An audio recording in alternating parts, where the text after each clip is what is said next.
এই ক্ষুধার্ত সিংহ গত 3 মাস ধরে ঘাস আর পাতা পোতা খাইতে খাইতে ক্লান্ত হয়ে গেছে, তাই মাছ শিকার করতেছে। কিন্তু বস এনে সিংহটা কেরা?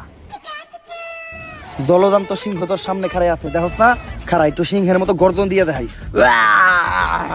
বস এমন করেন না, সিংহ কম সোর বেশি দেখা যাইতেছে। বস আপনি তো 6টা ঘন্টা ধরে চেষ্টা করতেছেন, একটা মাছইও ধরা পারলেন না। দেন এবার আমি একটু চেষ্টা করি। এইটা পোলাপানের খেলা না। এইভাবে মাছ শিকার করতে গেলে অনেক ট্রেনিং এর প্রয়োজন হয়। শুধু আমার মতো বড় লেভেলের শিকারীরা এইভাবে মাছ শিকার করতে পারে, তুই পারবি না। আমি করতেছি, খাড়ায় খাড়ায় দেখ।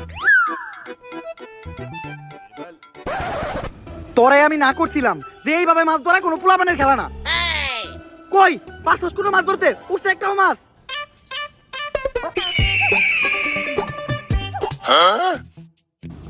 যাক, মাছ শিকার করা আমার কাছ থেকে শিখাই গেছস।